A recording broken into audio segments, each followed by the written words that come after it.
Hello, welcome back to my channel.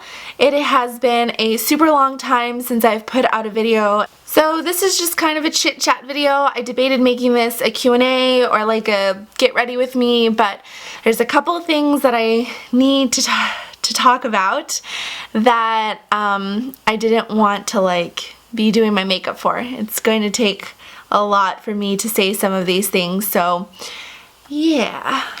The first part of this video is not super serious. I just kind of wanted to explain why I stepped away from YouTube for a bit. To be perfectly honest, for a while there I was debating if I would ever come back and do YouTube. To me, it makes sense, but I know to a lot of people, not everybody watches every single video that I do. From my perspective, I share so much with you guys that I kind of assume that you know certain things, or that every single one of my viewers knows these things. But unless you watch every single one of my videos, which it's totally fine if you don't, then there's gonna be kind of holes and questions as to why these things happen. So I thought it might be smart to just kind of explain it in one video. I am a stay-at-home mom of my two boys, which in itself is a job. At the same time, I'm not just a stay-at-home mom, I'm also a working stay-at-home mom. So I run a dog boarding business from my house. I board dogs in my home. That involves making appointments, scheduling appointments, meeting clients, training dogs, assessing dogs, caring for dogs, feeding them, and they need a lot more supervision, especially when they first get here because they're not in their normal place of living. So I have to supervise them and make sure that they're socializing well with the other dogs that have never met. And sometimes that can get pretty crazy. I kind of push myself and overdo it sometimes. I've had up to 11, I think one time I even had 14 different dogs. But it's recently taken over my life and I needed to step away from everything and reassess, or rather reprioritize my life. To me, being a woman is hard. There's so many different hats that we wear, and for me personally, I consider myself a very driven person. There's so many things that I want to do. I'm always looking for something else to add on my plate regardless of how full it is. I want to be a really good mom to my children. I want to homeschool my children, which is going to take a lot of time, or a large chunk of my day. And that's something I didn't want to compromise. When you have kids especially, being a wife is very much a job because you're caring for the household, you're caring for your husband, and then it's a little bit of extra work to try to always feed that relationship. It's very easy to get distracted with everything else that's going on and just kind of become this robotic version of a wife that does the tasks she's supposed to do but doesn't engage emotionally or physically with her husband. So it's just a lot. I want to be a good wife, I want to be a good mom, I want to be an amazing businesswoman, I want to be strong in my faith. I think that I definitely have been overdoing it with church, as silly as that sounds. There's no such thing as too much God, but when you're in ministry, they do very much encourage us to have our home life in order. Giving to the church shouldn't come at the sacrifice of your family. So it didn't for a very long time. What was getting sacrificed out of all of these things was my physical health. I was never sleeping, eating whatever I could just find really quickly, and my mental health. I wasn't doing anything for myself. I wasn't giving myself my creative outlet, and then that kind of correlates with YouTube. So YouTube is my hobby. It's my way to be creative. Ever since I was little, I used to dress up my brother and my sister and put on plays, and I loved directing and acting, and I just over the years always found a way to have a creative outlet. For a while I did drawing, and then I did painting. I wasn't amazing at either of those things, but the point is I just always had a way to express myself. This seems to be the most fulfilling to me: YouTube editing, filming, just being creative and conceptualizing the videos and stuff like that. But I just kind of hit a wall and felt really uncomfortable with myself. I didn't have a positive attitude, and I feel you need to have a very secure frame of mind, or a relatively thick skin to come on camera. So when I wasn't feeling good in my personal life, it's hard for me to come on camera and put myself on here. I had time to do YouTube, like there would be blocks of time, but not only would I be extremely tired, but I would be like forced to be creative in such a constrained amount of time. So that's just how I've been feeling for the past 2 weeks, and I have been really focusing on making changes in my life. I'm literally like adding more structure to my life. I'm more focused on just being strong and healthy. So I joined a Mommy Fit class, and I've scheduled it in for an hour or so Monday, Wednesday, and Friday. And so I'm very much like focused on that. And I try not to let anything interfere with that. I've cut down on the ministries that I attend at church. Now I'm doing like 2, some weeks I'll be there 3 times. So that's where I'm at with that. And then I've also talked to my mom about watching my children 1 day a week during a very specific time frame, so I can have time when they're away, and I can take my time putting on my makeup, and I can take my time filming a video and be satisfied with the product. She sees them once a week anyways. I've just kind of communicated that I'm going to need to schedule it in more than it just being like, oh sure, whenever. And then lastly, I've significantly cut back on the amount of dogs that I've had. I'm mostly only taking return clients because I know the dogs, they know me, they're much easier to manage. It's much more like just having a pet. They're just here chilling, lounging around. So I'm really happy with those changes that I've made. And like I said, that was for about 2 weeks or so where I felt that way. And then I was like, okay, cool, now I just need to film the video, let them know what's up, and then we'll just go from there. We'll proceed with filming as usual. I will aim to put out a video 2 times a week, Wednesdays and Saturdays. That seems to be the best schedule that I can accommodate. And I'm like, okay, cool, like figured it out, no longer having a mental breakdown. Now I just need to go forward and communicate this to all my viewers. Well, there was a week there where like things were really busy and it just never happened, and I felt bad, but looking backwards, like hindsight 2020, I kind of see that that had a purpose.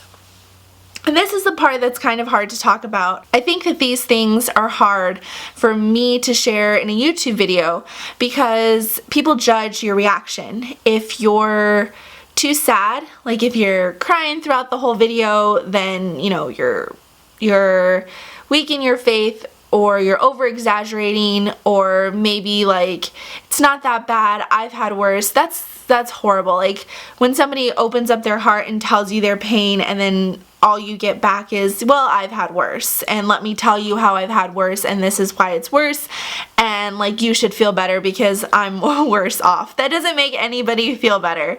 Telling me that you're worse off doesn't make anybody feel better, ever, I don't think. And then I feel like if you're not sad enough, it's like, oh my gosh, how could you be such like a cold-hearted bitch?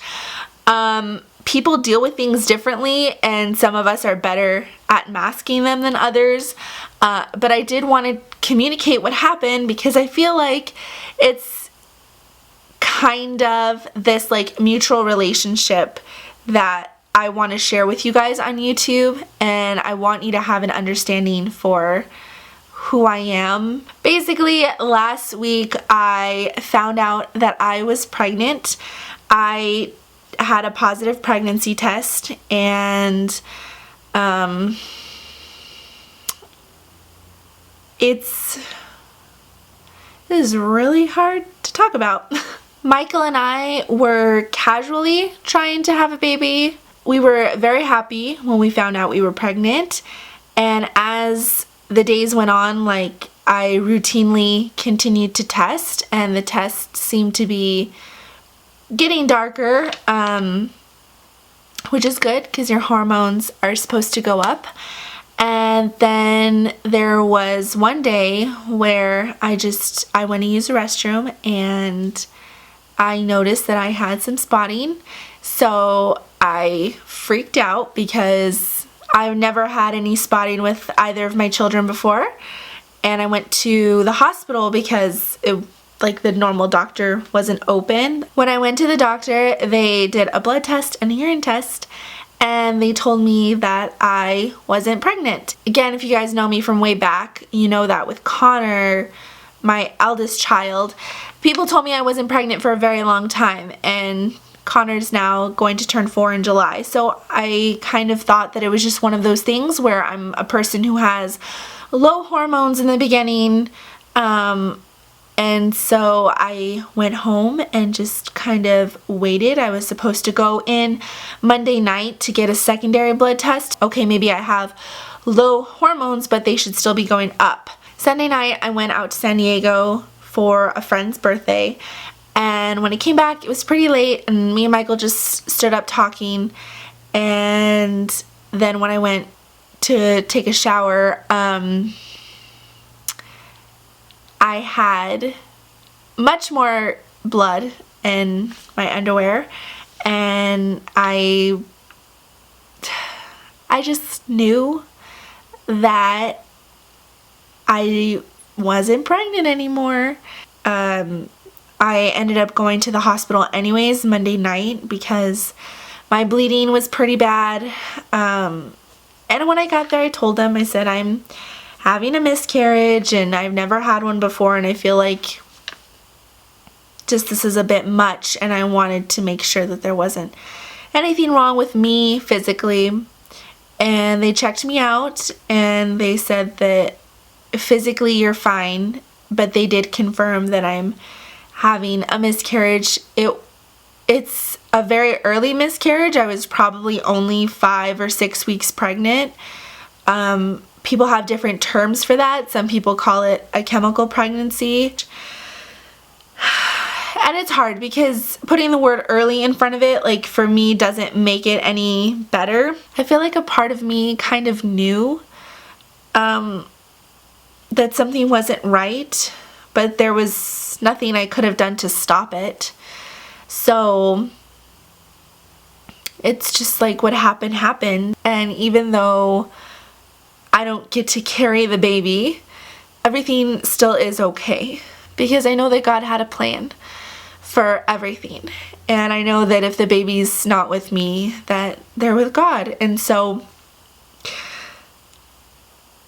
having faith in God and being a Christian doesn't make things like this like a joyous time. Like some people assume that because, like, oh, if you really believe in God, you should be fine with this. And I am, in one sense, fine with it. At the same time, it's still super emotional because I'm more grieving my loss. I know my baby is okay. I don't feel like I failed him or her. And it is easier because I don't think that it's anything that I did or anything that Michael did or anything that anybody did. I know that everything is in God's hands, and He is definitely the reason that I'm able to get through this without like having a complete meltdown. Losing this baby, though, I think has really made Michael and I appreciate what we do have. Our boys, like, I love Connor and Zachary so much, and I am even more grateful for them now. I'm just like so in awe. It's more humbling, and it brings to light what a miracle it is that I have 2 healthy children. I've always thought the whole idea of having a baby was just such a miracle, but experiencing the opposite end of it for a little bit, I'm just like, wow, that's so crazy. So I think that's why it's easy for me personally to keep pushing forward. I think moms in general are good at pushing forward because there's not a lot of time to mourn. Like, I was bleeding and miscarrying, and I still have to feed my babies lunch, and I still have to put on a smile and play trucks and trains with them. And so I think that's why moms like are able to do those things, because you have people, little human beings that are seriously dependent and relying on you to feed them and to entertain them and to just like be there for them. So I think that that's going to help me like move forward in a healthy way and not like bury myself in the bed. So, but enough about that. That's pretty much it. Now I have to edit this thing and I haven't edited in forever. I don't know how fast this whole like me catching up with social media is going to be, but it's coming. Bear with me. Thank you for still being here when I decided to come back. And I love you guys. I missed this. I missed us talking. But yeah, that's the end of the video. As always, thank you guys so much for watching. Thank you so much. And I will see you in my next video. Bye.